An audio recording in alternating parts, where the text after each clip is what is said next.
In this video, we're going to look at the last half of Proverbs chapter 27, verse 17, where it says, So a man sharpeneth the countenance of his friend. Now, it's going to take one or two videos just to establish some truths that I trust will help us see things we might not have seen before or understood. But these will be important when we bring everything together in a few videos from now.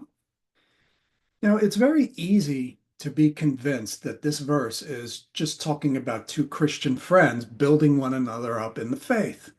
After all, it says plainly in the verse that a man sharpens his friend's countenance. And so amongst Christians, you'll often hear the phrase iron sharpens iron. But the words used in the last half of this verse is surprisingly similar to an encounter between God and Moses. We need only turn to Exodus chapter 33, where God is likened to a man. In verse 11, we read, And the Lord spake unto Moses face to face, as a man speaketh unto his friend. Now, notice that the Lord is as a man speaking face to face with his friend Moses, countenance to countenance. With the Lord being likened to a man here, surely the same can be said of the man in our subject text. In both cases, it involves a man's friend. Now, does this mean that God sharpened the face of Moses?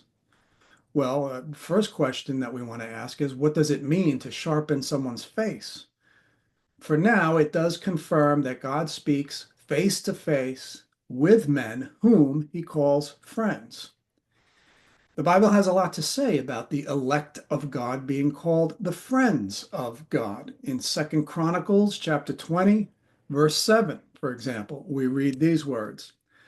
Art not thou our God who didst drive out the inhabitants of this land before thy people Israel and gavest it to be the seed of Abraham, thy friend forever? And likewise, we see in James chapter 2, verse 23, and the scripture was fulfilled, which saith, Abraham believed God, and it was imputed unto him for righteousness, and he was called the friend of God. Now, Jesus calls all believers friends in John chapter 15, beginning in verse 13.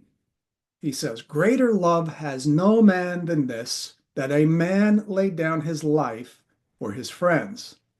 Ye are my friends if ye do whatsoever I command you.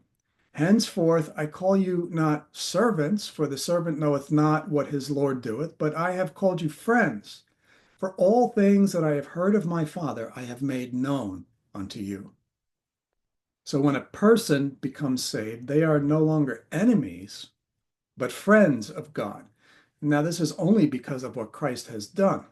And we see this in our home chapter in Proverbs chapter 27, verse 6. And there we read, Faithful are the wounds of a friend, but the kisses of an enemy are deceitful. Now, the Bible student who reads the Proverbs for practical or literal truth and not as parables or dark sayings would conclude that this is talking about one friend being hurt or wounded for another. They might emphasize the value of close friendships and these types of things, all the while missing Christ as the friend, who, according to Isaiah 53, was wounded for our transgressions.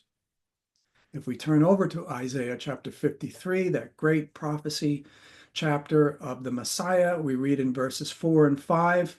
These help us decipher the meaning of Proverbs 27, verse 6. Surely he hath borne our griefs and carried our sorrows. Yet we did esteem him stricken, smitten of God, and afflicted. But he was wounded for our transgressions. He was bruised for our iniquities. The chastisement of our peace was upon him, and with his stripes we are healed. He was the one that was wounded. Our friend took upon himself all of the sins of his friends, the elect. Now, doesn't the Bible say that no man has seen the face of God and lived? How was it possible for Moses to be able to speak to God face to face?